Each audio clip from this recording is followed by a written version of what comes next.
Hello and welcome to the next episode of Intro to Procreate. In the last episode, we talked about the UI, how to navigate through the UI, how to select, create and import files. In this episode, we'll talk about the basic toolbars that are available to us in Procreate and what are the basic tools that you need to draw. Let's start off by naming the toolbars. Right here, we have the paint or the drawing toolbar. So this is the drawing tools we have available here. These four are the editing tools. These are the editing tools and this is called our sidebar. So these have different functions and they do different things. Let's start with our drawing tools. So in the very first place we have our brushes.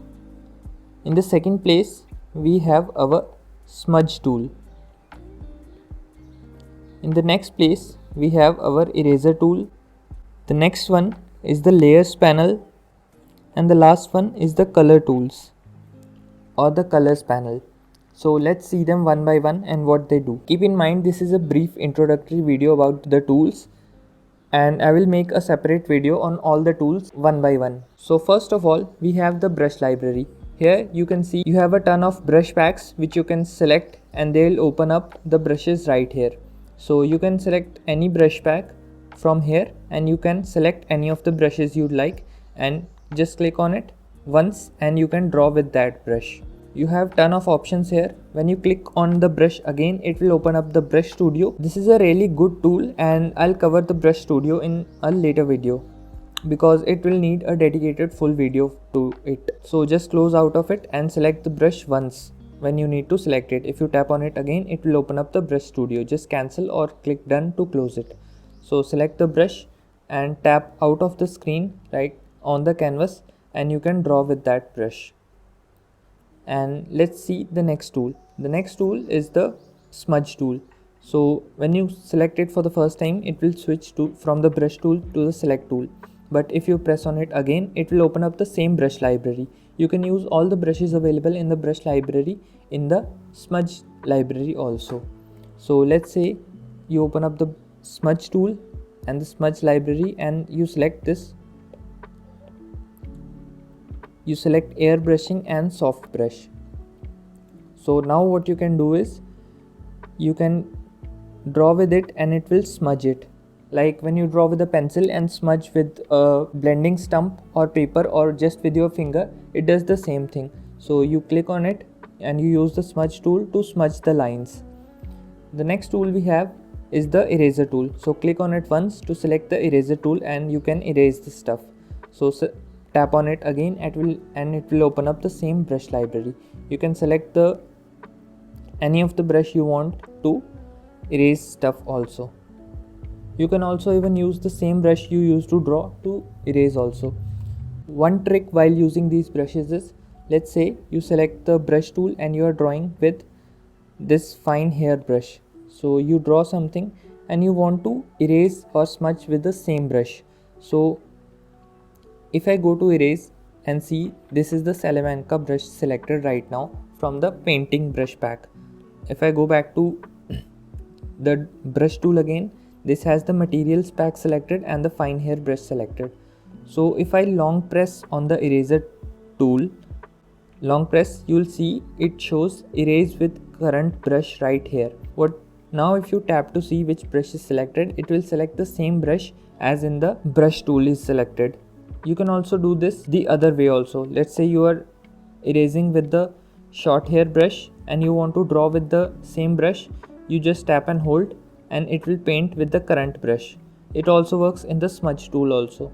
So you can quickly switch the same brush to other tools by tapping and holding on the tool. Next is our layers panel. So layers work like stacks of paper. So let's add another layer by clicking on this plus button and let's hide the beneath layer on which we were drawing till now.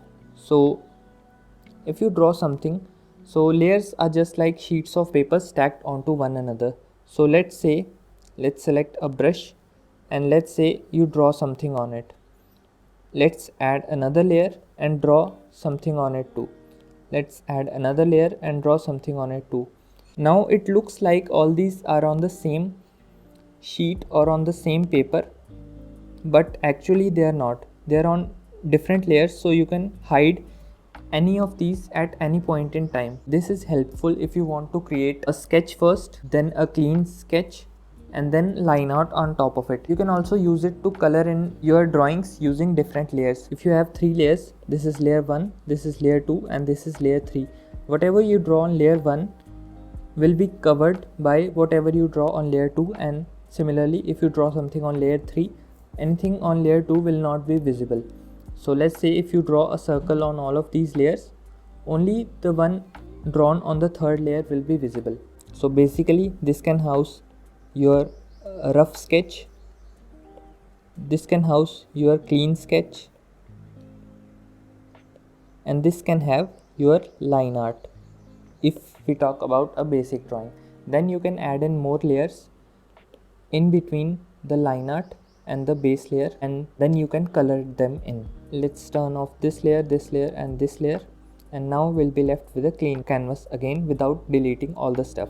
So click on plus again and it will make a new layer for us to draw on.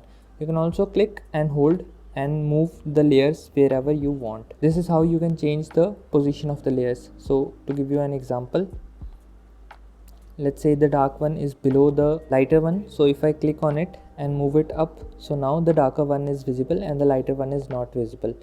So similarly, if I hold and drag it, the lighter one above, it will be visible and the lower one will not be visible where it is covering it. So let's see the last tool we have, and that is the color tool. So the color tool is basically the color wheel. You can select the color, you can select the darkness or lightness of it from this panel. You can keep it to disk. I personally like to keep it on classic. Here you can select the hue of the color, here you can select the saturation, and here you can select the lightness or darkness of the color, or you can just change the hue from here and choose the lightness or darkness from this panel. You can also have two colors selected at one time. You just select one color and tap on one of these two boxes up on the colors panel and it will select the other color. So this way you can have two colors. You can draw with one color and quickly shift to other color without having to forget your old color. That was it for the drawing tools. Let's now quickly talk about the sliders. So when you are drawing or smudging or erasing, you will see that these sliders change up. So let's say you have the brush selected and you can draw at this size. So if you increase the upper slider, you can increase the size of the brush. If you decrease the slider, you can decrease the size of the brush. By default, these levels will not be available in all brushes. So let's say select this brush. So you'll see that it has the sliders, but it does not have predefined levels which you can use quickly. So let's say you use the brush at 10% very often. You can click on this white bar on the slider, tap it once and it will show up the size. If you click on the plus button, it will add that size as a quick selection. So you can increase and decrease the size to whatever you want, and if you quickly press on this bar, it will change the size to the basic 10%. You can add 4 quick adjustments or 4 default sizes to switch to quickly in your brush size. Similarly, the lower slider is for opacity, and you can increase or decrease the opacity by moving the slider up or down. So let's say you're drawing at this opacity, you reduce it to 50% and it will draw with less opacity. You can reduce it more and it will draw with even less opacity. Similarly to the brush size, you can also set quick levels for the opacity. You can tap on the opacity and click on plus, so it will set a quick level to jump back to. Click on it again and you can add similarly 4 levels of opacity like this. One neat trick about the slider is that if you want a specific size and you can't select it, move your pencil away from the slider to the right of the screen, and when you move up and down from far away, the slider speed will increase or decrease very slowly. The closer you are to the slider, faster the speed will increase or decrease. The farther away your pencil is from the slider, the slower the speed will increase or decrease. Similarly for the opacity also. This small button in between the sliders is set to bring up the quick menu. So When you tap it, it will bring up the quick menu. It is selected like this in my settings. In your settings it might be something different, but we'll talk about how to set these in a later video. Next you have this undo and redo button. So you can tap on undo to undo all the actions you done, and tap on the lower button, that is redo, to redo all the actions you done. So if you make a mistake, just undo, and if you want to redo it, click on redo.